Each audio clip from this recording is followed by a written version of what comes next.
오늘도 우리가 함께 읽은 이제 로마서 13장에 있는 이 말씀을 통해서 하나님께서 주시는 은혜를 우리가 함께 나누기를 원합니다.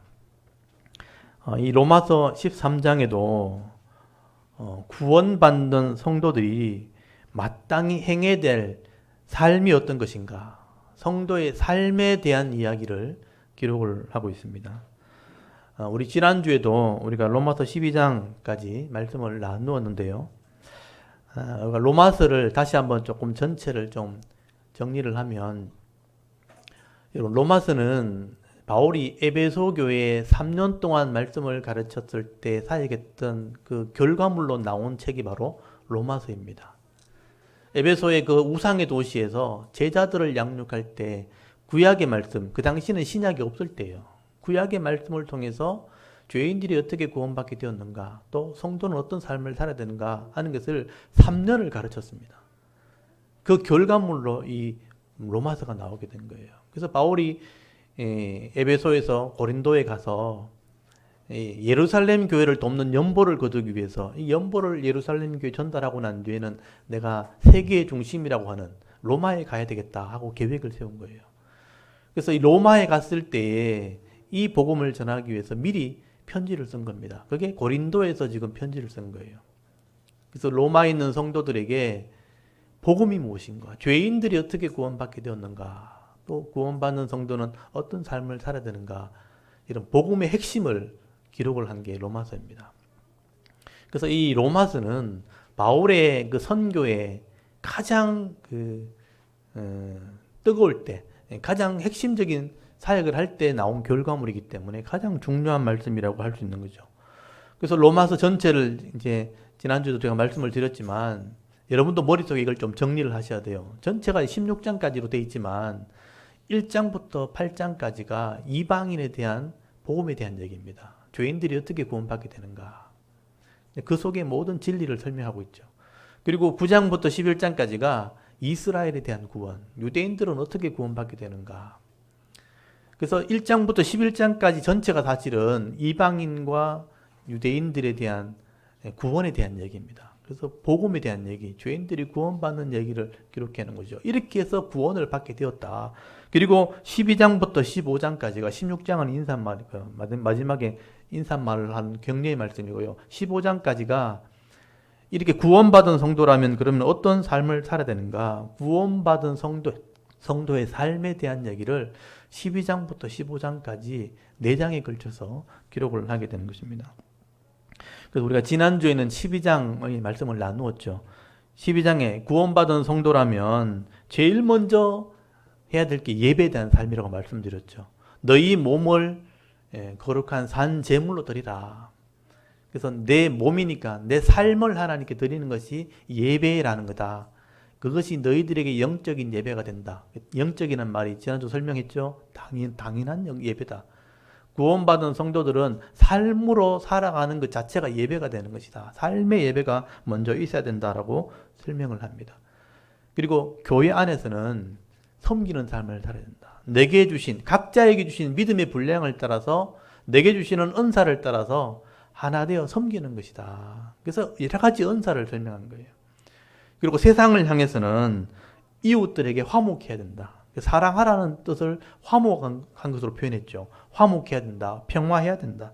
그래서 선으로 악을 이겨야 된다. 세상은 악하지만 악으로 악을 이기는 게 아니고 선으로, 말씀으로 악을 이기는 것이 성도의 삶이 된다 하고 성도의 삶을 설명을 하게 됩니다. 그래서 오늘 13장에는 이렇게 12장과 연결이 되어져서 세상 속에서 성도의 삶의 기준이 뭔가 하는 것을 큰 그림으로 설명을 하고 있는 것을 보게 됩니다. 특별히 3가지를 말씀하는데요. 나라를 다스리는 이런 주권자들에게는 어떻게 해야 되는가? 나라를 섬길 때는 어떻게 되는가? 또 가까운 이웃을 섬길 때 어떤 기준을 가지고 있어야 되는가? 그리고 종말에 대한 신앙이 무엇인가? 오늘 크게 3가지를 설명을 하고 있습니다. 여러분, 우리가 예수를 믿는 성도들이 신앙생활을 할 때 대부분 다 이제 자기를 위한 신앙생활을 하게 되죠. 자기 믿음, 그리고 자기 가족들에 대한 어떤 건강이나 복, 그리고 직장생활 하는 것, 그리고 교회를 위해서 이 정도는 생각을 하고 늘 기도하지만 사실 그 이상의 생각을 잘 하지 않는다는 거예요.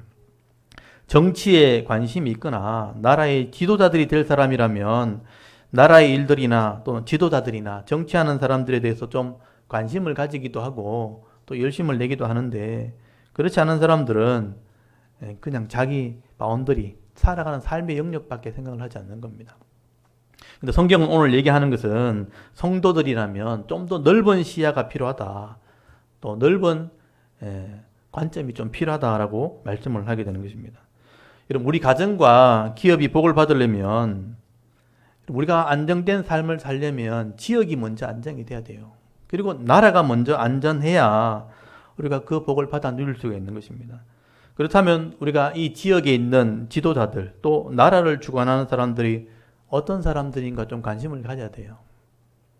이 권력을 가진 사람들이, 우리나라 같으면 이제 민주주의 사회니까 대통령과 그런 장관들, 행정기관들, 그리고 법을 관리하는 국회의원들, 이런 사람들이 제대로 사역을 하고 있는지를 관심을 가져야 된다는 것이죠. 그래서 오늘 본문에 보시면 성도들이 나라의 권세자들에게 먼저 복종하는 믿음을 가져야 된다라고 여러분 설명을 하고 있습니다. 그래서 여러분 1절을 먼저 한번 보십시오. 13장 1절에 보시면 각 사람은 위에 있는 권세들에게 복종하라. 권세는 하나님으로부터 나지 않음이 없나니 모든 권세는 다 하나님께서 정하신 바라라고 바울이 설명을 하기 시작합니다. 여기 권세라는 것은 그 당시에 이 나라를 다스리는 권세를 말하는 거예요. 왕이나 또는 지도자를 말하는 것입니다. 그래서 그 당시에 이런 고린도나 에베소 그리고 이스라엘이나 이런 그 당시에 팔레스틴 지역을, 지중해 전체를 누가 다스렸냐면 로마의 황제가 다스렸습니다. 그래서 이 로마서가 기록된 게 AD 55년에서 56년경이거든요. 그때 로마의 황제가 누구냐면 여러분이 잘 알고 있는 네로 황제입니다. 네로 황제. 유명한 사람이죠. 이 네로 황제가 AD 54년에서 68년까지 로마를 다스리게 됩니다.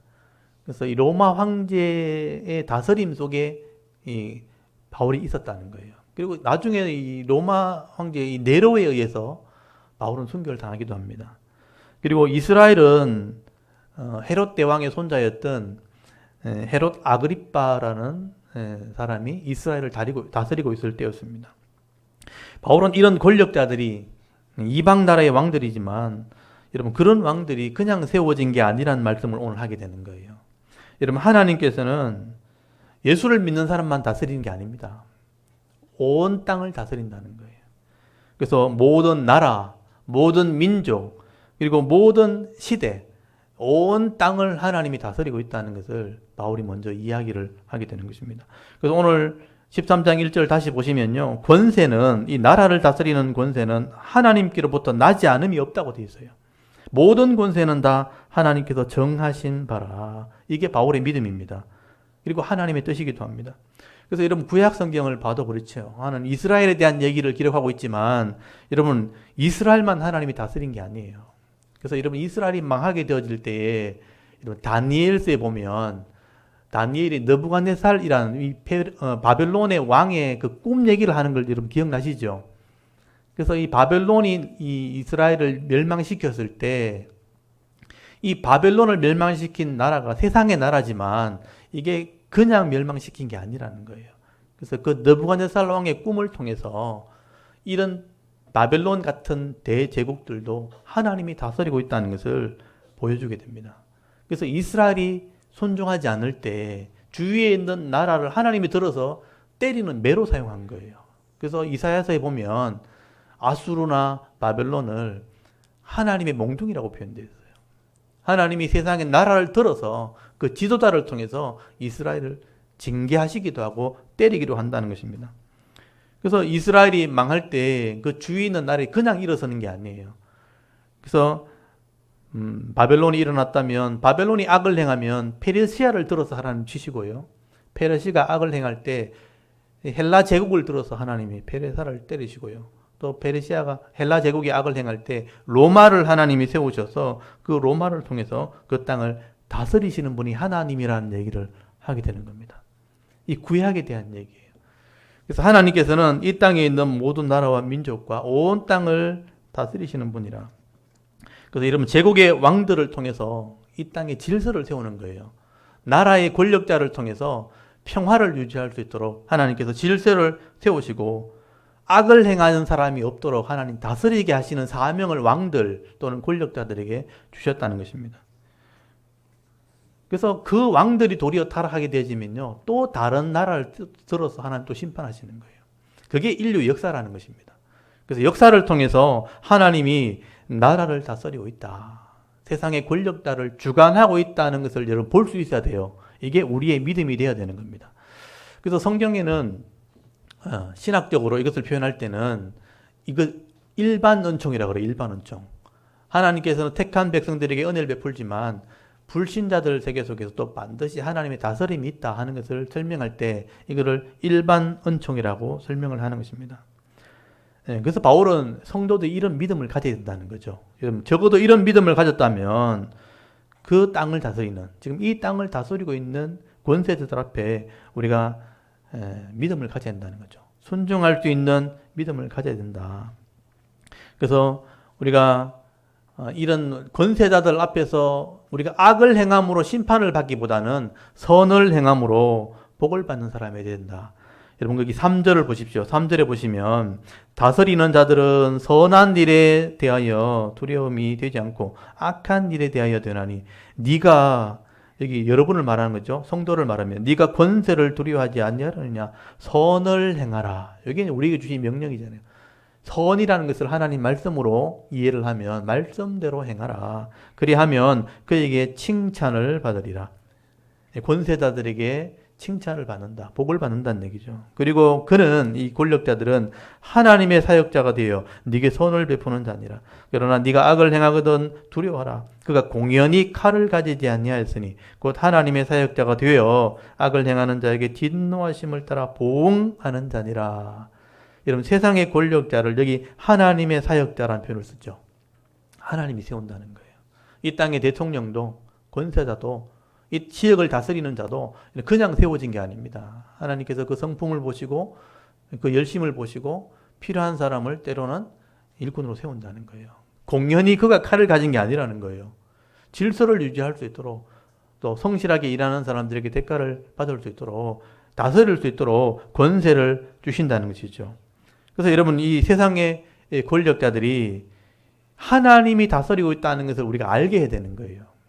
그래서 우리가 그것을 위해서 기도해야 되는 겁니다. 여러분 세상에 권력을 가진 사람도 하나님 믿지 않는 사람도 있을 수 있죠.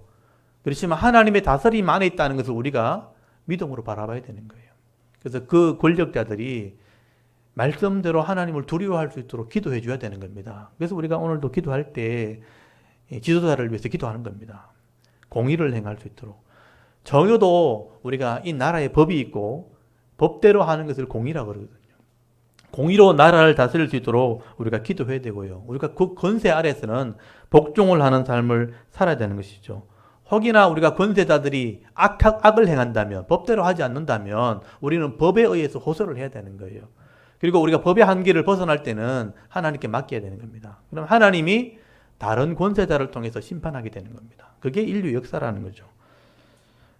그래서 오늘 본문에 보시면 바울이 권세자들에게 복종하는 삶을 설명할 때 여러분 세금을 가지고 설명을 하게 돼요. 이 나라의 권세자들이 나라를 운영할 때 여러분 세금을 통해서 나라를 이렇게 다스리게 됩니다. 그래서 그 권세자들에게 복종하는 삶 중에 제일 문제가 되는 게 물질적인 문제거든요. 그래서 이 권세자들에게 세금을 제대로 바쳐야 된다. 여러분 6절부터 7절까지 말씀 보시면 조세와 관세라는 표현이 나오죠. 6절에 너희가 조세를 바치는 것도 이로 말미암음이란 말은 권세에 해당한다 이 말이죠. 이런 권세에 해당하는 일은 세금을 바치는 것도 드러난다 이렇게 표현하죠. 그들이 하나님의 일꾼이 되어 바로 이 일에 항상 힘쓰느니라. 모든 자에게 줄 것을 주되 조세를 받을 자에게는 조세를 주고 관세를 받을 자에게는 관세를 바치라. 이건 예를 들어서 그렇게 설명을 하고 있는 것이죠. 나라에 바치는 세금이나 이 공공기관에 바치는 이 세금들은 결국 나라를 운영하는 자금이 된다는 거죠. 이게 백성이 마땅히 바쳐야 될 의무가 되어진다. 백성에 대한 책무다라고 말씀을 하게 되는 것입니다. 근데 여기서 중요한 것은 이런 백성의 의무기 때문에, 책무기 때문에 이걸 당연히 바쳐야 되겠지만 단순히 그런 의무로 바치는 게 아니고 양심을 따라 바쳐야 된다. 이 양심을 따라 바쳐야 된다는 표현을 좀 잘 보시기 바랍니다. 거기 보시면 5절에 보시면 그러므로 복종하지 아니할 수 없으니 진노 때문에 할 것이 아니라 양심을 따라 할 것이라. 여러분 세금을 제대로 바치지 않으면 때로는 이제 징계를 받게 되어지는데 그런 징계를 두려워서 이렇게 세금을 바치는 게 아니고 양심을 따라, 이 양심을 따라라는 표현을 믿음으로라고 바꾸시면 돼요. 하나님을 믿는 믿음으로 우리가 세금을 바쳐야 되는 것이다. 여러분 세상 사람들은 이런 하나님에 대한 믿음이 없죠. 하나님의 주권에 대한 믿음이 없기 때문에 자기 이익을 따라 살게 되는 것이죠. 그래서 손해가 될 것 같으면 관세도 세금도 바치지 않는 거죠. 다른 방법을 찾게 되는 겁니다. 그래서 여러분 탈세 그리고 뭐 불법으로 세금을 이제 면제할 수 있는 편법을 찾게 되는 겁니다. 그래서 불법을 행하게 되는 일들을 행하게 되는 거죠. 그래서 나중에 그것이 드러나게 되면 심판을 받기도 하고 부끄러움을 당하게 되는 것이죠. 이런 불법이 무서워서 불법을 행하는 자에게 주는 이 책망이 또는 처벌이 무서워서 이런 삶을 사는 것이 아니고 우리는 이런 법이 무서워서가 아니라 처벌이 무서워서가 아니라 하나님의 주권을 믿는 믿음으로 이것을 순종하는 자가 된다. 바울이 얘기하는 것은 믿음을 얘기하는 것입니다. 그래서 우리가 이 말씀을 좀 많이 묵상해야 되는 것이죠. 지금 세금을 하나 예를 들어서 설명했지만 모든 나라의 법이 마찬가지라는 거예요. 이 나라의 모든 법을 이런 믿음으로 순종하는 자가 된다. 이런 법을 따르는 것을 공의를 행한다, 정의를 행한다라고 표현을 하게 되는 것이죠. 그래서 우리는 성도기 때문에 여러분 처벌을 무서워서 법을 행하는 자가 아니고 도리어 믿음을 따라서 법을 행하는 자가 된다. 그래서 질서를 지켜야 되는 거예요. 그래서 세금을 내는 것은 당연한 것이겠지만 하다못해 교통법규 하나 지키는 것까지라도 이 법이잖아요, 법. 그리고 뭐 가정에서 쓰레기 하나 분리수거하는 것도 하나의 또 법이잖아요. 이런 것도 내가 지켜야 되는 거예요. 그래서 내가 믿음으로 이것을 지키는 그런 신앙이 되어야 된다는 얘기를 하게 되는 것이죠. 여러분 세상 사람들은 사실은 법이라는 체계가 있을 때 처벌이 두려워서 억지로 지키는 사람도 있을 수 있죠. 또 어떤 사람들은 좀 체면 때문에 남들이 보고 있으니까 법을 어기면 사람들이 조롱하니까 사람들이 무서워서 법을 지키려고 하는 사람도 있을 수 있고요. 또 어떤 좀 양심 있는 사람들은 자기 스스로 부끄럽지 않으려고 자기 스스로의 어떤 양심, 자기의 어떤 생각대로 나는 부끄럽지 않는 삶을 살겠다 하면서 그렇게 하려고 하는 사람도 있을 것입니다. 그렇지만 성도는 그 이상이 되어야 된다는 거죠. 하나님이 말씀하셨기 때문에. 성경에 기록이 되어 있기 때문에 말씀에 기록되어 있기 때문에 이 말씀을 믿는 믿음으로 이것을 순종하는 그 믿음, 그 삶이 우리에게 필요하다는 얘기를 하게 되는 것입니다. 여러분 만약에 처벌이 무서워서 법을 지키는 사람이 있다면요. 정부가 무너지면 법을 안 지킵니다. 재난이 생겼다든지 이런 제재할 수 있는 기관이 사라지게 되어지면요. 자기 이익을 따라가 버립니다. 그래서 전쟁이 났다든지 재난이 일어났다든지 이렇게 법 체계가 무너지게 되면요. 악을 행합니다. 그런 걸 여러분 보셨을 거예요, 아마. 이렇게 법이 제대로 발달되지 않은 그런 나라에서 지진이 났다든지 재앙이 벌어졌을 때 약탈이 벌어지죠. 당연히 그것을 가져가면 안 되는데 자기를 어떤 처벌할 수 있는 정부가 사라졌다고 생각하면 이제 악을 행하는 거죠. 그래서 처벌이 무서워서 법을 지키는 사람들은 정부가 무너지면요, 악을 행하게 되어 있습니다. 법을 안 지킵니다. 그리고 사람들의 눈이 무서워서 사람들 눈치를 보면서 법을 지키는 사람들 아무 데 없는 데 가면요 법을 지키지 않습니다. 사람 보는 데서는 하는 척 하지만 사람이 없는 데 가면요 서스럼치 않고 막을 행하게 됩니다. 또 자기 양심에 이렇게 못 견뎌서 내 스스로 부끄럽지 않게 살아야지 할 때 자기 스스로 자아가 무너진 사람, 자기 스스로에 실망한 사람들은요 스스로 법을 포기해버립니다. 그렇게 법을 지키는 게 아니라는 거예요. 여러분 하나님을 믿는 믿음으로 하나님께서 말씀하셨기 때문에 이 하나님의 말씀이 기록된 것은 변하지 않는 거예요. 그래서 이 말씀이 변하지 않고 이 말씀이 진리이기 때문에 이 말씀을 따라 지키는 사람들은요 평생을 법을 지킬 수 있습니다. 이 말씀을 믿고 순종하는 사람, 내가 연약한다는 것을 알기 때문에 내 스스로는 지킬 수 없지만 하나님 말씀에 순종하려고 하면 이 법을 지킬 수가 있게 되는 것이죠. 이게 바울이 얘기하는 성도의 믿음이라는 거예요.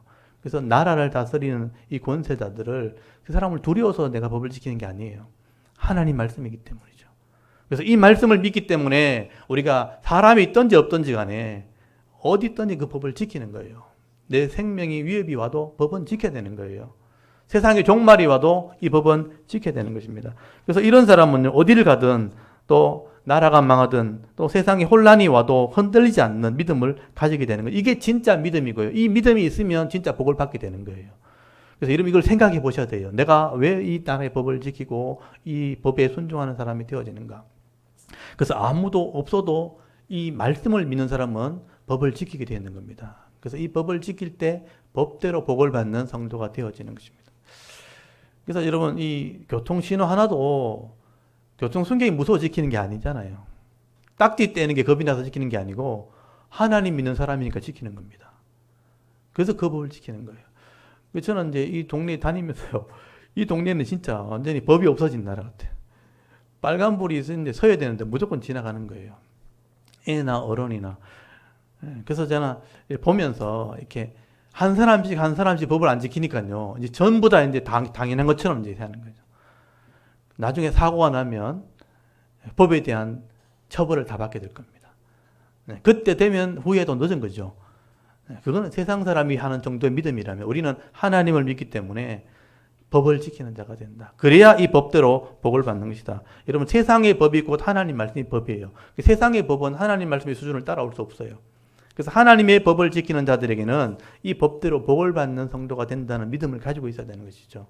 그래서 이 믿음을 가지고 오늘도 복을 받아야 되는 것이죠. 오늘 저와 여러분들이 이 나라를 지키시고 다스리시는 분이 하나님이라는 것을 여러분 믿는다면 여러분 이 땅을 다스리는 분들을 위해서 여러분 기도할 수 있기를 바랍니다. 공의와 정의를 하는 지도자가 될 수 있도록 기도하시고요. 또 이런 처벌이 두려워서 세상 사람이 눈이 무서워서 이런 법을 지키는 것이 아니고 하나님 말씀을 믿는 믿음으로 이 법을 따라 순종하고 정직한 삶, 성실한 삶을 살아가게 되어질 때에 정말 예수 믿는 사람은 다르구나 칭찬을 들을 수 있는 저와 여러분의 삶이 될 수 있기를 간절히 소원합니다. 그리고 두 번째, 여러분 이웃에 대한 삶을 살아갈 때 우리가 어떤 기준을 가지고 살아야 되는가. 여기 8절에 보시면 단락이 나눠져 있죠. 여러분 이웃을 대할 때 어떤 삶을 살아야 되는가 여러 가지 말을 할 수 있지만 바울은 딱 한마디로 그냥 정의를 해버립니다. 여러분 8절을 잘 보시면 피차 사랑의 빛 외에는 아무 빛도 지지 말라 이렇게 정의를 해버렸죠. 여러분 8절에 피차 사랑의 빛 외에는 아무에게든지 아무 빛도 지지 말라 남을 사랑하는 자는 율법을 다 이루었느니라 이렇게 말씀을 합니다. 쉬운 말씀은 아니에요.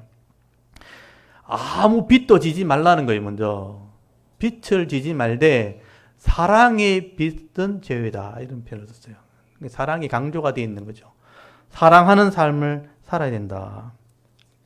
그렇게 설명하는데 여러분 9절부터 10절까지 보시면 이 사랑이 뭔지를 설명하고 있는 거예요. 여러분 9절 다시 한번 보십시오. 간음하지 말라, 살인하지 말라, 도둑질하지 말라, 탐내지 말라. 여러분 많이 들어보셨죠? 이게 어디 나온 것 같아요?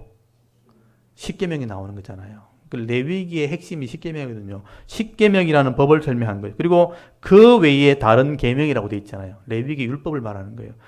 그 많은 계명이 있을지라도 내 이웃을 네 자신같이 사랑하라 하신 그 말씀 가운데 다 들었느니라. 여러분 네 이웃을 네 자신같이 사랑하라 하는 이 말씀이 어디 기록된 줄 아십니까?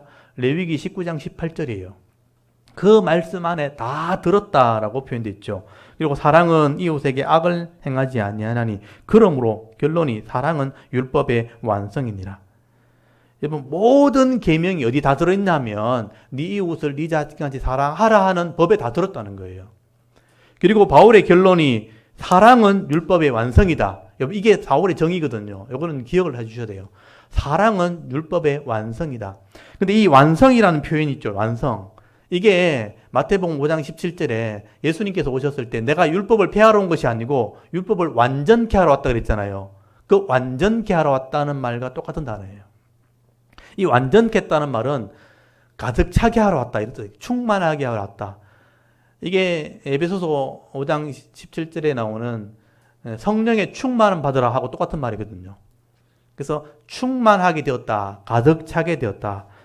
이건 사랑은 율법의 충만함이다, 이런 뜻이에요. 그러니까 율법이 가득 차게 되면 사랑이 된다, 이런 표현입니다. 그러니까 말씀에 대한 지식이 많고 이 말씀에 대한 삶이 풍성해지면 그것이 사랑으로 나타난다. 그래서 율법은 사랑은 율법의 완성이다라는 표현을 쓴 거예요. 이걸 잘 이해하셔야 됩니다. 사랑이란 단어가 감정적인 게 아니란 뜻이에요. 이성적인 겁니다. 율법에 대한 충만함, 가득함이 되어지면, 율법에 대한 가득함이라는 것은 여러분이 해야 될 문제예요. 율법을 다 알고 있어야 되는 겁니다. 그 가득함이라는 게 결국 사랑으로 표현되어진다. 그래서 여러분, 이 사랑하라, 바울이 말하는 이 사랑하라는 말 안에는 뒤집어서 얘기하면 율법대로 행하라, 이런 표현이 되는 것입니다. 그래서 여러분, 이 말씀대로 살게 되어지고 사랑으로 살게 되어지면 레위기의 핵심, 내가 거룩하니 너희도 거룩할지니라, 구별되어진다라는 뜻이에요. 말씀대로 사는 삶이 드러나면 사랑이 되고, 사랑이 나타나게 되면 세상에서 구별되어진다. 조금 다시 설명하면 율법대로 사는 사랑을 하게 되어지면 사랑하는 모습으로 구별되는 거예요. 사랑하는 모습으로 세상에서는 구별되어진다. 왜냐하면 세상은 그렇지 않다는 것입니다. 그래서 우리가 이렇게 삶을 살려면 레위기 율법을 알고 있어야 되는 거예요. 이게 전제가 돼 있어요. 이게 레위기 19장에 나오는 말씀이에요. 그래서 레위기 19장 여러분 기억하십니까? 사회 규범. 레위기 전체가 율법이지만 특별히 레위기 19장이 사회 이웃들에게 행하는 삶의 규례가 기록된 거예요. 그래서 그 안에는 10계명이 기록된 겁니다. 레위기 19장에서 10계명이 나온 거예요. 그래서 하나님을 섬기는 법이 그 안에 있습니다.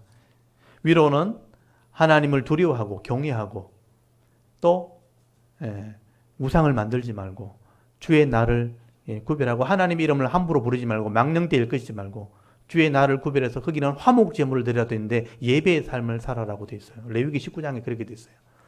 그리고 이웃을 대할 때 가장 가까운 이웃, 부모를 공경하라고 되어 있어요. 그리고 이웃에게 도둑질하지 말고 거짓말하지 말고, 이게 다 10계명에 나오는 것들이에요. 레위기 19장에 나오는 말이에요. 도둑질하지 말고 거짓말하지 말고 가난한 자를 배려하고 장애인들을 배려하고 노인들을 공경하고 공평한 추, 공평한 에바, 공평한 되를 사용해야 한다. 공정을 행하라, 공의를 행하라, 그렇게 설명되어 있죠. 그래서 법대로 재판해라, 이런 내용이 다 레위기 19장에 나오는 내용들입니다. 여러분 이것들을 묵상하셔야 돼요. 그래서 이 말씀대로 한마디로 정의하면 공의와 정의를 행하고 이것을 실천할 때 사랑하는 삶을 살아라. 이웃을 네 자신같이 사랑해야 된다.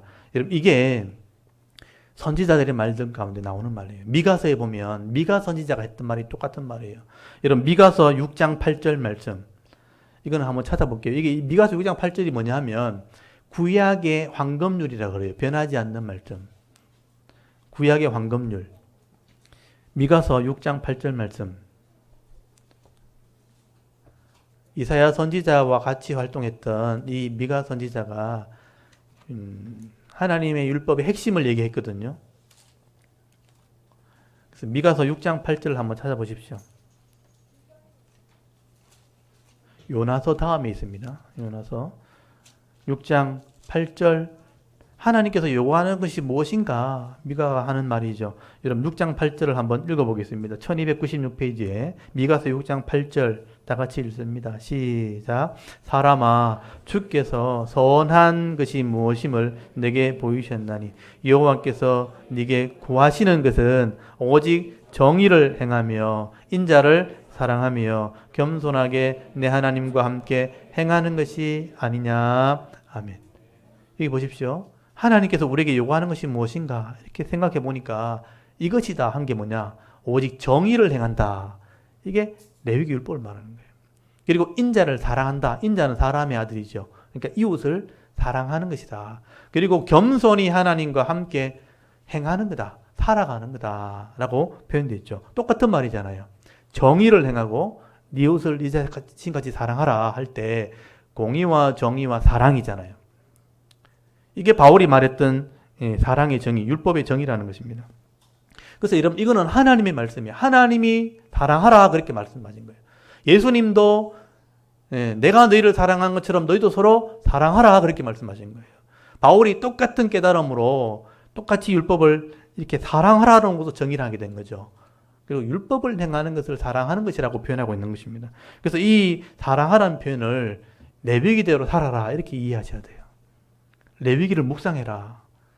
이렇게 자세하게 살아가는 삶이 하나님께서 원하시는 것이다. 이 성도의 삶이 된다. 그래서 이 레위기 율법을 기준으로 정할 때 사랑은 율법의 완성이다라고 표현된 거예요. 그래서 레위기대로 묵상하고 살아가는 삶이 우리 기준이 된다. 단순한 말이 아니란 얘기예요. 많이 생각하고 하나님 말씀대로 살아가는 게 어떤 것인가. 집에 다툼이 생겼을 때 하나님의 말씀대로 하는 게 뭐지? 라고 생각해야 되는 거예요. 여러 가지 이제 이웃 간에 마찰이 생겼을 때 이때 하나님의 말씀대로 살아가는 게 뭐지? 라고 생각해야 되는 거예요. 그래서 사랑하라 했을 때 이웃에게 함부로 대하면 안 되지. 서로 존중히 여겨야 되지. 라고 선택을 해서 그 길을 찾아가야 되는 거죠. 그렇게 살아가는 것이 하나님과 동행하는 것입니다. 그렇게 해야지만 반드시 복을 받도록 되어 있다는 겁니다. 그게 하나님의 말씀이라는 것이죠. 그래서 오늘도 이 말씀을 잘 묵상하셔야 됩니다. 사랑은 율법의 완성인데 그럼 율법은 어떻게 살아가는 것인지를 여러분이 묵상을 해야 되는 것이죠. 내가 여러분 구원받은 성도라면 오늘 저와 여러분이 구원받은 성도가 되었다면 하나님께 이런 사랑을 받은 것입니다. 이 받은 사랑을 가지고 내가 섬기는 자의 삶을 살아야 되는 거죠. 그래서 이 말씀대로 살아가는 삶이 무엇인가 묵상하는 중에 여러분 사랑을 나눠주는 삶을 사셔야 되는 겁니다. 섬기는 자의 삶을 사셔야 되는 것이죠. 이렇게 섬기는 자의 삶을 살아가면서 또 하나님의 사랑을 받게 되어지는 것입니다. 그래서 이런 말씀대로 순종하면서 사랑을 하면서 사랑받는 삶을 살아갈 수 있는 그런 믿음 있는 성도들이 다 될 수 있기를 간절히 소원합니다. 그리고 이 세 번째는 마지막 종말에 대한 신앙을 가져야 된다. 구원받은 성도라면 늘 이런 종말에 대한 신앙을 가지고 있어야 된다는 얘기를 바울이 세 번째로 하게 됩니다. 여러분 11절 한번 보십시오. 13장 11절에 보시면 또한 너희가 이 시기를 알거니와 자다가 깰 때라 벌써 되었으니 이는 이제 우리의 구원이 처음 믿을 때보다 가까웠음이라 라고 말씀을 하게 됩니다. 바울이 살아갈 때 이미 종말이 가까웠다고 할 정도면 우리는 더 가까워진 거죠. 그래서 여기 시기라고 하는 것은 주님 오시는 시기를 말하는 거죠. 주의 재림의 시기, 종말의 시기가 가까웠다라고 말씀하는 겁니다. 그래서 주의 재림이 가까웠다면 이제 세상의 끝이 가까웠다면 자다가는 깨어날 때다. 여러분 깨어날 때라는 것은 정신 차려라 하는 것은 알 것을 알아야 된다라고 말씀을 하게 되는 것이죠. 여러분 이 종말의 신앙이라는 것은 이제 주님 오시면 세상이 끝나니까 이제는 세상을 다 내려놓고 정리해버리자 이런 개념이 아니라는 거예요. 내게 주시는 이 믿음의 삶을 최선을 다해 살아가는 그런 때가 되었다 하는 것을 말씀을 하게 되는 것입니다. 여러분 세상 사람들은 이런 종말에 대한 어떤 인식이 없죠. 세상이 끝난다 하면 세상이 다 망하는 줄 알아요. 세상이 다 끝나니까 이 땅에 있는 거 그냥 마음대로 흥청망청 다 써버리자 이런 개념으로 가버리는 것이죠. 그래서 규모 없는 삶을 살게 되는 것입니다. 그래서 흥청망청 자기 멋대로 살아가게 되는 거죠. 그래서 13절에 보시면요 성도의 삶을 바울이 말씀을 하게 됩니다. 빛의 갑옷을 입으라는 거죠. 이 어둠의 반대 개념이죠. 어둠의 일을 살아가는 게 아니고 빛으로 갑옷을 입으라. 갑옷은 여러분 싸움할 때 입는 옷이죠, 그죠? 예, 싸우는 삶을 살아야 된다는 얘기죠. 빛의 갑옷을 입고 낮에와 같이 단정히 행하라. 이런 단정히 행한다는 말은 품위 있게 한다 이런 뜻이에요. 예의 바르게. 성도로서 세상이 혼란스러울수록 예의 발라야 된다. 단정해야 된다. 방탕하거나 술 취하지 말며 음란하거나 호색하지 말며 다투거나 시기하지 말고 이건 세상 사람들의 삶이에요. 방탕, 술 취함. 이 방탕이라는 것은 세상의 여러 가지 혼란한 삶을 얘기하는 것이고요. 술 취한다는 것은 파티한다, 잔치한다는 뜻이에요. 음란하는 것은 음행을 말하는 것이고 호색하는 것도 마찬가지입니다. 다투거나 다른 사람을 이렇게 싸우는 문제, 그리고 시기한다. 열정을 가지고 허튼 데 쓰는 거죠. 시기하는 삶을 살고 오직 주 예수 그리스도를 옷 입고 정욕을 위하여 육신의 일을 도모하지 말라. 이게 종말에 대한 신학이라고 말씀을 하게 됩니다. 여러분 잘못된 종말론자들은 세상이 끝이 나면 이제 이 단계 필요 없다는 거예요. 그냥 다 바쳐라 이렇게 얘기합니다. 집도 팔고 학교도 그만두고 다 헌금 메고 바치라. 예, 그렇게 기도원에 가서 기도하며 살아라. 이런 식으로 나가는 사람도 있고요. 세상이 끝났으니까 이제 더 이상 즐기지 못하니까 즐기며 살아라. 이렇게 나가는 수 있어요. 그러니까 금욕주의 아니면 향락주의예요. 마지막 잘못된 종말론주의를 따라가게 되어지면요, 이딴 것을 포기하든지 아니면 흥청망청거리든지 그렇게 살아가는 것입니다. 그래서 방탕이란 단어, 술 취함이란 단어, 엄난, 호색, 다툼, 시기, 이게 종말을 잘못 인식한 사람들의 삶의 모습이 되어지는 것입니다. 여러분, 이런 삶을 살아서는 안 된다고 말씀을 하게 되는 것이죠. 그래서 예수님이 우리 종말에 대한 얘기를 하실 때 예수님 말씀을 잘 들으셔야 됩니다. 예수님께서 종말에 대한 얘기를 하실 때 비유로 설명을 하셨어요. 마태복음에 보시면 마태복음 24장에 종말에 대한 얘기를 합니다. 마지막이 있다. 이런 일이 징조가 있게 될 것이다. 그리고 너희는 어떤 삶을 살아야 되는가? 마태복음 25장에 가서 이걸 비유로 설명을 해요. 그냥 설명하면 잘 못 알아들으니까. 그래서 비유로 설명하게 되는데 거기 유명한 종말의 비유 3가지가 나옵니다. 열처녀에 대한 비유, 달란트 비유, 양과 염소 비유. 일부러 종말에 대한 비유를 모아놨어요. 여러분 일단 마태복음 25장을 한번 펴놓으세요.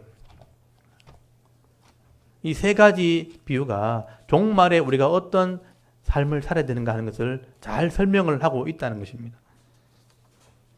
그래서 열처녀 비유, 달란트 비유, 그리고 양과 염소 비유는 종말에 대한 비유라는 걸 여러분 알고 계셔야 돼요. 여기 다 의미가 다 있다는 거죠.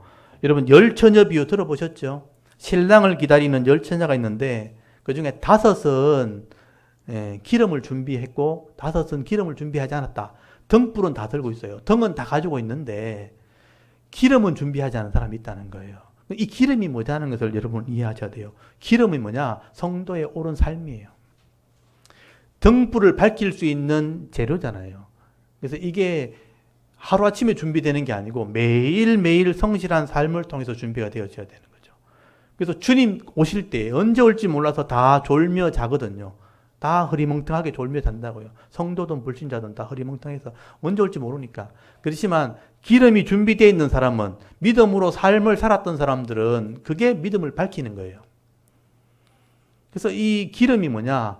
성실한 삶을 얘기하는 거예요. 성실한 삶으로 믿음으로 살았던 삶은 믿음이 이것으로 드러나게 되는 거죠.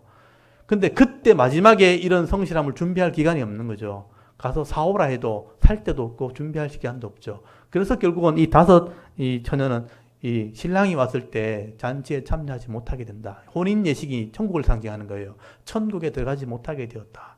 그래서 이 기름을 준비한 사람이 지혜롭고 슬기로운 처녀라 이렇게 표현되어 있는 거예요. 그게 믿음 있는 사람이에요. 매일매일의 성실한 삶이 믿음으로 준비된 사람은 믿음의 등불을 밝힐 수 있는 거예요. 그래서 매일매일의 성실한 삶을 살아라 하는 얘기를 하고 있는 겁니다. 그래서 종말을 준비하는 신앙은요, 포기하는 게 아니에요. 매일매일의 성실한 삶을 살아가는 거예요.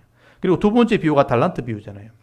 여러분 거기 25장에 보면 나오죠. 14절에부터 달란트 비유 나오죠. 어떤 사람은 5달란트, 어떤 사람은 2달란트, 어떤 사람은 1달란트. 각자의 이 은사에 따라서 많이 가진 사람도 있고 적게 가진 사람도 있는 거죠. 많이 가진 사람은 열심히 살면 돼요. 그 많은 것을 섬기면 되는 거예요. 적게 가진 사람은 적은 대로 섬기면 돼요. 이 1달란트도 적지 않은 양이라고 제가 말씀을 드렸거든요. 적지 않은 양을 줬는데 내가 아무것도 아닌 것처럼 비교해버리면, 많이 가진 사람, 삼성 이건희 회장과 나를 비교해버리면 나는 아무것도 아닌 거예요. 비교하면 되는 게 아니고요. 내게 주신 것을 성실하게 잘 섬기는 삶을 살아야 되는 것입니다. 그렇게 할 때 작은 일에 충성한 사람이에요. 내게 주신 것이 다 작은 거예요. 그게 충성하면 착하고 충성된 종이라 성실하게 일했기 때문에 주인의 잔치에 참여하게 되는 거다. 근데 1달란트 받은 사람이 일하지 않았잖아요. 아무것도 아닌 것처럼 그냥 묻어놨잖아요. 땅에 묻어놓고 섬기지 않게 되어질 때에 결국은 악하고 게으른 종이 된 거예요. 그래서 주인의 잔치에 참여하지 못하게 되는 것입니다. 그래서 종말의 신앙은 뭐냐? 내게 주신 것을 잘 관리하는 거예요, 여러분.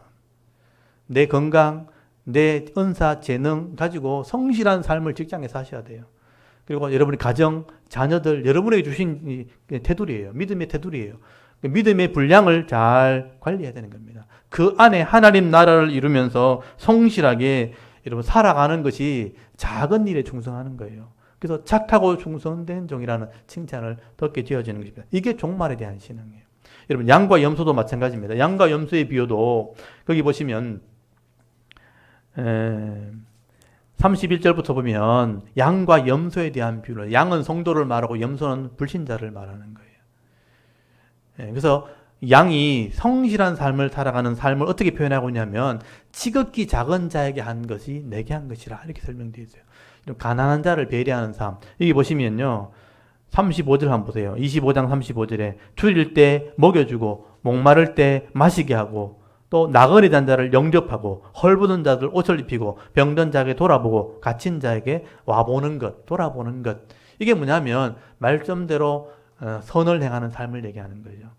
그러니까 성실하게 내게 주는 영역 안에서 말씀대로 살아가는 거죠. 여러분, 저의 영역과 여러분의 영역은 다른 거예요. 여러분이 해야 될 삶은 여러분이 살아야 되는 거예요. 여러분이 만나는 사람들, 여러분이 만나는 환경들 속에서 말씀대로 성실하게 사는 것. 그게 지극히 작은 자에게 한 것이 내게 한 것이라 말씀대로 한 거예요. 말씀대로 한 것입니다. 이런 사람들에게 여러분 창세부터 준비해 놓은 하나님 나라의 복을 받게 되는 것이라고 말씀을 하게 되는 것입니다. 그래서 여기 보시면 그들이 받게 되는 복을 설명해 놨죠.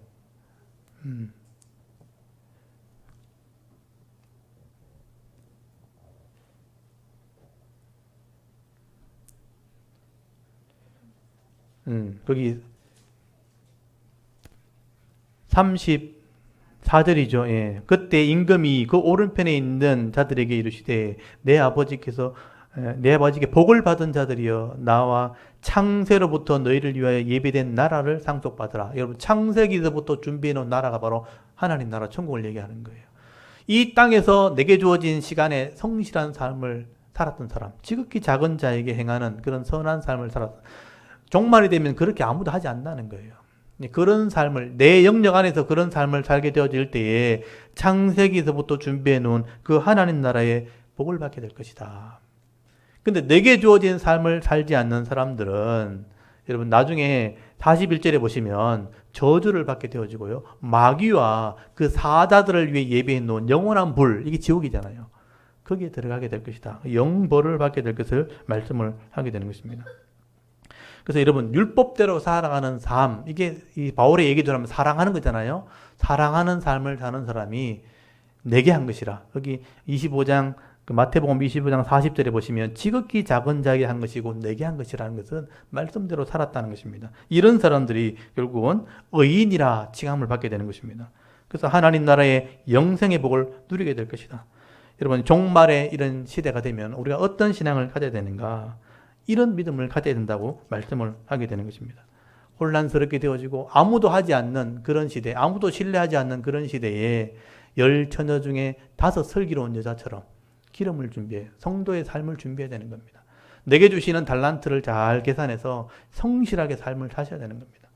그리고 말씀대로 내가 만나는 사람들 속에서 연약한 자, 또 그런 어려움 당한 사람들을 배려하는 삶, 말씀대로 행하는 사랑하는 삶을 살게 되어질 때에 이 복을 받게 되는 것, 이게 종말에 대한 신학이라고 말씀을 하게 되는 거죠. 그래서 오늘 본문으로 돌아오면 여러분 로마서 13장 거기 14절에 이런 삶을 바울이 어떻게 표현하고 있는가? 오직 주 예수 그리스도의 옷을 입고 정욕을 위하여 육신의 일을 도모하지 말라라고 바울은 설명하게 되는 거죠. 그래서 주 예수의 옷을 입으라는 말로 표현되어 있어요. 예수의 옷을 입으라는 거예요. 여러분 우리의 외모가 예수의 이 삶을 따라가는 삶이 된다는 뜻이에요. 우리의 인격이 다르고 성격이 다 다르지만 우리의 겉으로 드러나는 모습은 예수님 모습처럼 드러나야 된다. 예수님의 옷을 입은 자처럼 살아야 된다. 중욕, 정욕이 욕심이죠. 욕심을 따라서 육신의 일을 도모하며 살아가는 것이 아니고 그런 것을 계획하며 살아가는 것이 아니고 하나님 말씀대로 살아가는 것이 종말에 대한 신앙이다라고 말하는 거예요. 여러분 이 땅의 종말이 오든 개인의 종말이 오든 언젠가 마지막이 분명히 있을 겁니다. 우리가 하나님의 은혜를 받고 또 내게 주시는 은혜와 은사가 있는 이 달란트가 있다는 것을 믿음으로 받아들인다면 내가 최선을 다해서 성실하게 살아가는 게 종말의 신앙이에요.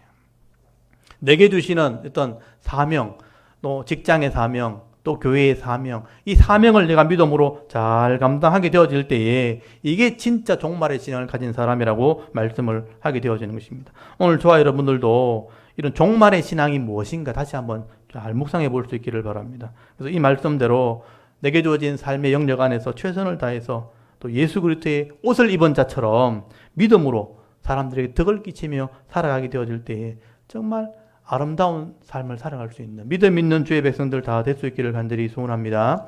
그리고 오늘 13장을 이렇게 정리해 보면 적어도 우리가 예수를 믿는 성도가 되었다면, 구원받은 성도가 되었다면 절대로 함부로 살아서는 안 된다. 아무렇게나 살아서는 안 된다는 얘기를 하게 되는 것입니다. 나라를 위해서, 우리가 살아가는 이 땅은 대한민국이잖아요. 이 나라를 위해서 여러분 기도해야 되고요. 양심을 따라서 믿음으로 법을 지키는 삶을 살아라. 내가 가지고 있는 기업 안에서 이 법을 순종해야 되는 거죠. 법을 따라서 이 나라를 잘 섬기고, 또 내게 주어진 이웃이 있다면 율법대로 섬겨야 돼요. 사랑하는 삶을 살아라고 표현하고 있습니다. 그리고 종말에 대한 신앙, 내 인생의 마지막이 반드시 있다는 거예요. 인류의 종말도 있는 겁니다. 그 종말이 있다는 신앙을 가지고 늘 깨어서 기도하면서 오늘 성실해야 되는 거죠. 오늘 성실한 삶을 살게 되는 그런 믿음을 가지고 살아라. 바울이 이 성도의 기준을 지금 설명을 하고 있는 것입니다. 오늘도 저와 여러분 이 말씀들을 잘 묵상할 수 있기를 바랍니다. 그래서 각자의 삶의 현장에서 거룩한 삶, 또 구별된 삶, 성실한 삶을 살아가게 되어질 때에 하나님이 주시는 이 은혜와 복을 받아들이면서 다른 사람들에게 이런 본이 되시고요. 또 많은 사람들을 옳은 대로 인도할 수 있는 믿음 있는 삶을 살아가는 여러분의 각자의 삶이 될 수 있기를 주의 이름으로 축원합니다. 아멘. 잠깐 기도드리겠습니다. 하나님, 오늘도